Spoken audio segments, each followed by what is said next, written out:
Well, good evening, trustees and members of the community. Huron's Business Professionals of America sent 67 members to compete in the State Leadership Conference in Grand Rapids. That was over March 16th through 19th. 23 of these grade students qualified to attend the National Leadership Conference that will be held in Orlando, Florida in mid-May. One team and 4 individuals took first place in their events.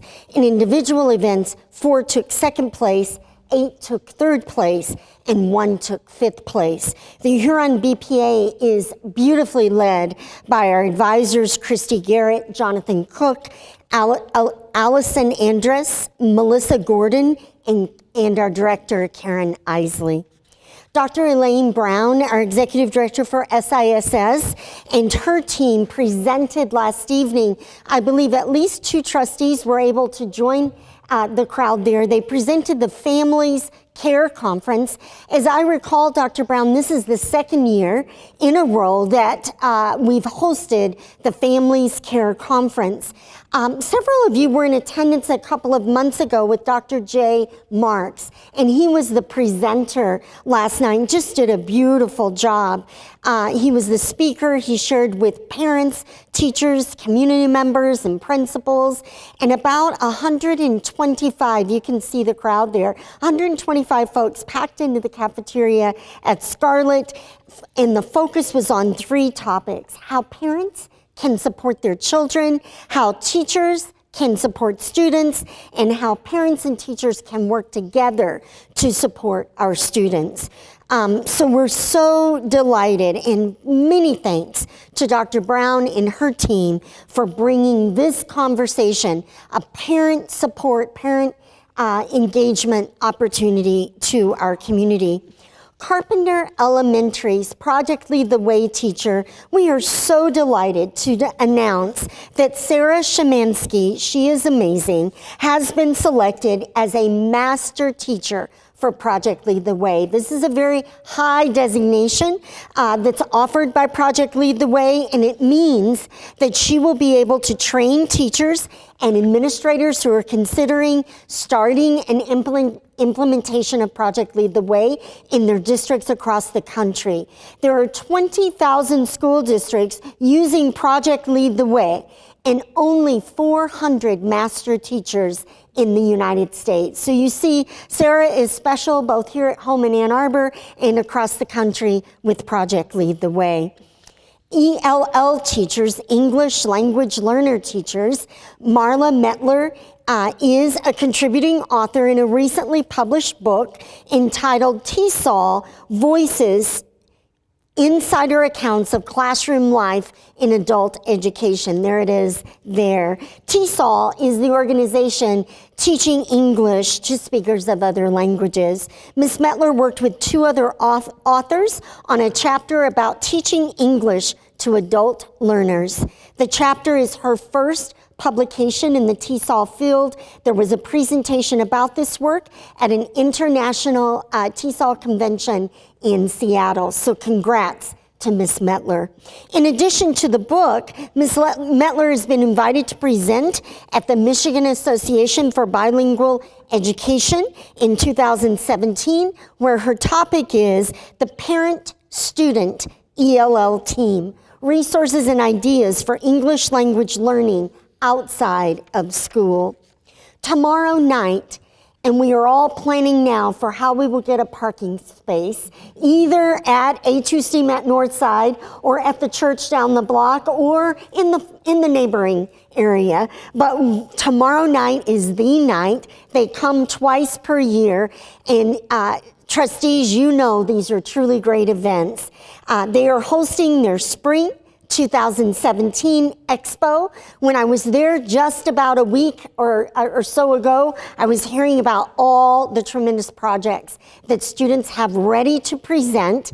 And when you go, if our community members can join, students will present to you, and they dress up, and you would think that these young people were professionals. I mean, they really know their stuff. And they've conducted first-person research, So when they tell you about their project, they speak with authority and they speak from experience.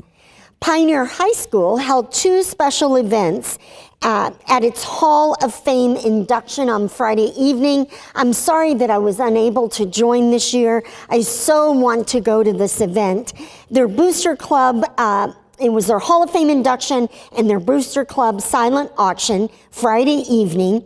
And the 2017 Ann Arbor Pioneer Hall of Fame class includes Jennifer Jackson in swimming, Don Dufek in football and ice hockey, Don Packard as a water polo coach, Tim Wadhams in football and basketball, and Brian Westfield in track and field and cross country. Tim Wadhams, former CEO of Masco Corporation, announced at this event that he would be working with the University of Michigan to fund 16 full-ride 4-year scholarships to the University of Michigan for Pioneer students. We are currently working with Tim's representative to finalize the qualifications and implementation of the scholarships. He expressly communicated on Friday evening, though, that the emphasis would be on creating success for minority students. So we're especially excited. In addition, the Pioneer Booster Gala held a silent auction and raised about $40,000 for Pioneer athletics. I'm very happy to report that the repairs are completed at Allen Elementary. Here's a great video Mr. Cluley took last night as the parents and students had their first opportunity to get inside the building and see how it looked. And we're so excited for the move-in. At 3 p.m. this afternoon, we walked out of Allen at West, as we've fondly come to know it, and the movers are working now on that move.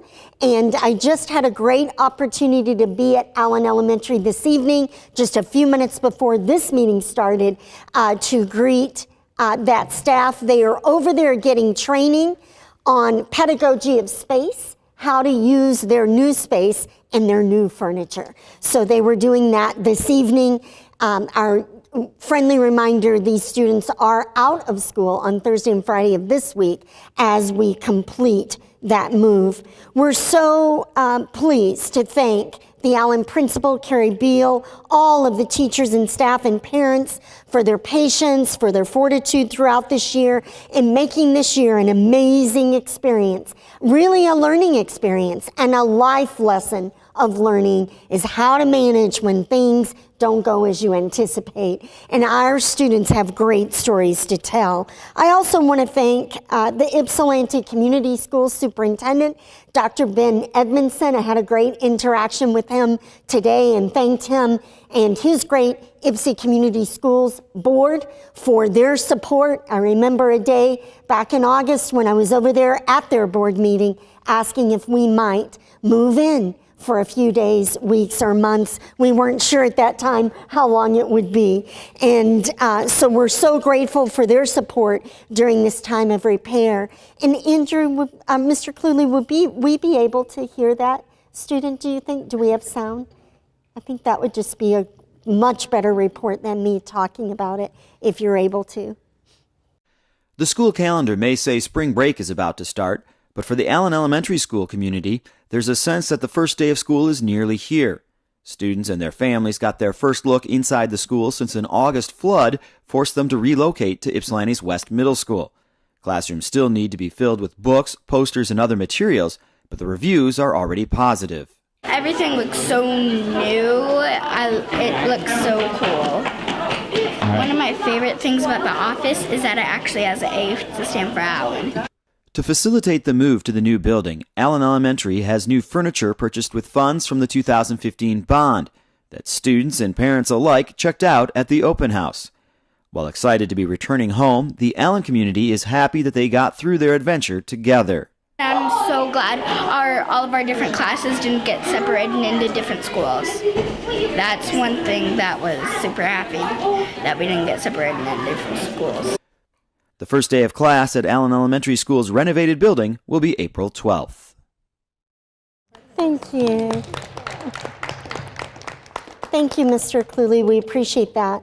In anticipation of the sinking fund millage proposal that will be up for a community vote on May 2nd, we've scheduled 5 community meetings to allow everyone the opportunity to receive the detailed information and to ask any questions that they may have. The 5 meetings will be held at 5 of our middle schools so that we get into every part of the community. The standard time is 6:30 to 8 p.m.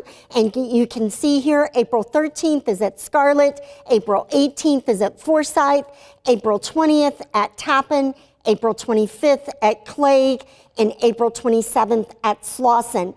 There had been a date that we discovered was not the best date, so please note that April 18th is the date for the Forsyth meeting, and I believe we are changing all the old things that said otherwise. So everyone is welcome. In addition to this tour, there will be a community meeting at every one of our 32 schools. And that meeting will be facilitated by the building principal, both with the parents and the community through PTO or whatever is the way that school meets best. And then secondly, the principals will be facilitating a staff meeting around this topic in every one of our 32 schools. Well, the weather is changing, we hope, and next week we usher in spring break of 2017. So we want to wish our staff and our community, and most of all, our precious students, a wonderful spring break 2017. Now be safe, everyone, and have a great week, and we'll see you back on Monday, April 10th. Except for Allen, and they'll join us on Wednesday, April 12th. Thank you.